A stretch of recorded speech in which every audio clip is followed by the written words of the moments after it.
Please like and subscribe our YouTube channel, Dovski Vlog.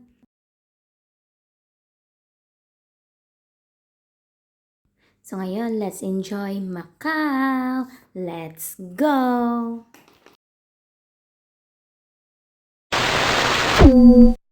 So, andito kami ngayon sa bus stop papuntang Macau. So, ito yung bus station papunta sa may airport o pier papuntang Macau. So, may bus dyan. Ayan. Sunny Bay ang tawag sa lugar na to. So, ngayon, after few minutes, nakarating na kami sa may airport, which is sa kabilang side lang siya yung bus papuntang Macau. So, ayan, bumibili na kami ng ticket at ito yung way pa Macau. So, 2 hours siya na by bus. So, ang haba ng bridge niyan. Pagtawid mo ng dagat na yan, Macau na siya. Ang bilis na naman ng biyahe, pero ang ganda ng view, ang linis ng tubig. Ang ganda. So, eto, malapit na tayo sa Macau. Ayan, may mga maliliit na island. So, yung mga maliliit na building na yan, Macau na yan. So, ilang minuto na lang makakarating na tayo sa Macau. Ayan, so first time kayo makapunta sa Macau. So, ang lapit na namin sa immigration. Eto, pababa na kami ng bus papunta sa may immigration. So, ang ganda ng Macau, guys. As in, ang linis, ang organized nila. Kahit sobrang busy ng street nila ng mga tao, pero ang linis, ang organized. So, eto, andito na kami sa paakyat na kami sa immigration para magpatatak ng passport namin. So, after nyan, nag-bus kami papunta sa city ng Macau. Ito, nasa bus na kami. So, eto yung mga kalsada nila. Ang ganda, ang linis, at saka ang organized nila. So, before na-amaze ako sa may mga neighbors kami or mga friends nagpa-pictures na may mga Chinese. So, this time ako na rin, meron na rin. So, nakapunta na ako ng Macau. So, eto. So, eto yung street nila. Pag mag-go na, so, sobrang daming tao tumatawid. Plus, dito sa lugar na to, mas more on sila sa lakad. So, yan, ganda ng decoration nila for Tet. So, etong way na to, papunta ito sa may The Ruins na sinasabi nila. Sobrang dami ng tao. So, sa bungad pa lang neto. So, pagpunta mo dyan sa may parang alley nila na maliit, ayan, padami na ng padami yung mga tao. Pakipot ng kalsada hanggang sa makarating ka sa ruins. Pero ang ganda, guys, kasi kahit saang anggulo ka magpunta, pwede ka magpa-picture kasi ang ganda ng mga exterior nila at saka interior ng mga buildings. So, ayan. So, ang ganda. So, eto. Nagpa-picture ako sa mga lanterns nila for Tet. Ayan. Eto, parami na ng mga tao at paliit na yung alley dyan paakyat din sa ruins. Ayan. So, sobrang dami nila. So, ang hirap. Pero bawat gilid niya may mga store yan. So, ang dami din mga free taste na mga dried beef. Worth it yung pagod mo dito at sa kakalakad at siksikan kasi sobrang ganda nila. So, marami din ditong bilihan na mga outlet. So, halos everyday daw nakasale sila dito, sabi ng friend ko. Kasi before nakabase siya dito. So, parang kabisado niya na yung lugar. So, ang layo ng nilakad namin. So, almost 20 minutes bago namin narating. Plus ang crowded. Nandiyan ang iingay ng mga tao dito. Diyos ko kung alam nila. Pero ang saya, sulit na sulit talaga yung gala mo sa Macau. Ang kagandahan pa dito, libre yung pamasahe dito sa Macau. So, ang mapamasahe mo lang from Hong Kong going to Macau, pero within the city of Macau, may mga free shuttle and buses sila from immigration doon sa kung saan nagpatatak.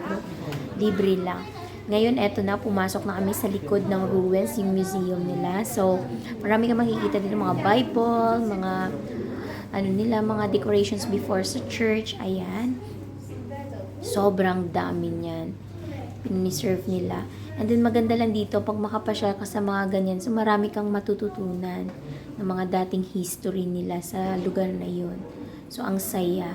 Sulit yung gastos, yung pagod talaga, as in.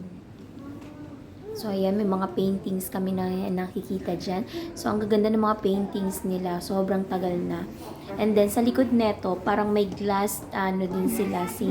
Parang glass bridge, pero hindi siya bridge. Ayan. Pero maikli lang siya. Pero dami ding tao sa likod.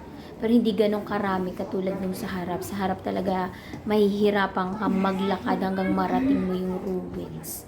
So, eto, namasyal kami ng friend ko dyan sa likod hanggang nagpipicture. Sa gilid niyan, may church dyan, nagmamas sila. So, nung pagdating namin, patapos na yung mass. So, eto, mga sinaunang history nila kung paano nangyari dito yung sa ruins. Ayan. So, eto siya yung view nung pababa na kami. So, kanina ko nakita nyo yung alley na yan, yung karami yung tao. Mas masikip yun kanina. So, ayan, mga glance of pictures ko. So, si Miss Andrea yung kumuha ng mga photos ko na yan. So, eto. Yan. Puro selfie. So, first time ko nakapunta dyan sa The Ruins at first time ko nakapunta sa Macau. So, sulit talaga. For sure, babalik ako dito sa Macau kung makabalik ako sa Hong Kong. So, ayan. So, ang gaganda ng mga napuntahang places. Ang maganda dito is libre yung pamasahe pag nasa city ka na. So, ayan. Or even dun sa immigration, may mga from hotel na mga services sila na for free. Kahit hindi ka na dun naka-check-in. So, libre lang siya yung pamasahe. So, eto, nagpahinga kami dyan ng kaibigan ko kasi sobrang nakakapagod yung lakad. At magpe-prepare kami para sa next na lakad, pabalik naman dun sa bus station kung saan kami sasakay, pabalik ng tawid ng Hong Kong. Okay. So, ayan. Sobrang daming tao. May nagpapalipad pa ng drone. So, ang ganda talaga ng place dito. Sobrang saya.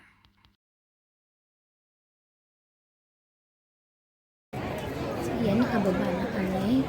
So, maraming store dyan. Ang masaya, ang daming food place nila. Pero minsan magugulat ka, anong food to? Kasi parang hindi ka familiar sa food nila. So, magugulat ka nila kung ano yun. So, yan, ang dami. Ang dami din mga restaurant na yan. May Starbucks. And then sa harap niyan, sobrang dami talaga ng store ng mga brand. So, ito lang naman namin. So, ito, nag-visit kami sa Uniqlo. Ayan. And then after niyan, pabalik na kami ng hotel sa Lisboa. So, naglalakad na kami niya ni Miss. Kasi pupunta kami doon. Doon kasi yung sakayan ng bus. So, kasi yan dyan, pag tumawid ko sa nila, kalsada, sobrang daming tao, parang Shibuya sa Japan. Pero ang saya lang mag-tumawid dyan. Ngayon, nag-aantay kami ng stoplight na mag-stop para makatawid kami papunta sa kanila. So, ito, after namin tumawid, konting lakad pa papunta sa Lisboa. So, ito yung Lisboa. Dito kami kukuha ng bus ticket namin para makasakay kami papunta sa immigration. Tapos pagdating sa immigration, may bus doon papuntang Hong Kong. So, ayan, ang ganda. Saya. Ang ganda dyan kasi may casino sa baba. Parang open lang siya. So, anytime pwede kang tumingin or kung gusto maglaro, pwede ka makalaro. So, ito siya yung Hotel Lisboa nila na sinasabi. Puro gold sa loob dyan. Sobrang ganda. So, marami ka rin makikita mga tao dyan, tsaka mga kabayan natin ng mga Pinoy. Kasi marami nag-work dito ng mga Pinoy. So, ang babait ng mga tao dyan, kung magtanong ka kung saan yung sakayan, saan kuha ng ticket, igagay ka. Sobrang dami Pilipino. So, eto ang haba ng pila para sa bus na sasakay. Pero mabilis lang siya. Kasi sunod-sunod naman yung bus na mag-pick up punta dun sa immigration. Ayan. Bumalik muna kami kasi hindi kami nakakuha ng ticket. So, kailangan namin palang bumaba para sa ticket. So, pumasok lang kami sa hotel kanina, tinanong ko sa sakayan. And then, bumalik dun sa pila para hindi namin alam na yung ticket pala nasa baba. So, ayan. Ito siya sa loob, sa baba ng casino. So, ang dami namin pictures dyan. So, ang ganda talaga ng ng hotel na yan. Pero alam ko mas marami pang magagandang mga hotel sa Macau. Kaso nga lang wala lang talaga kaming time. So, nagpunta lang kami from 8 a.m. Nakauwi kami ng 6 p.m. sa Hong Kong kasi 2 hours yung biyahe. So, eto made of stone siya. Ang ganda. Great Wall of China. So, eto yung labas ng Lisboa Hotel. So, ayan yung bus. Papuntang immigration. Sobrang ganda. Macau. Sobrang ganda, sobrang linis. Parang nasa New York ka. Pero mabababa lang yung building, hindi tulad niyo sa New York. Pero ayan, ang ganda talaga ng ano niya. So, eto yung ticket na nakuha namin. For free lang siya. Papunta na yan sa immigration. So, after niya, naglalakad na kami papunta doon sa may pila para makasakay kami ng bus pabalik ng Hong Kong. Okay? So, after niyan, ito na. So, goodbye Macau. Thank you for watching. Gabs Vlog.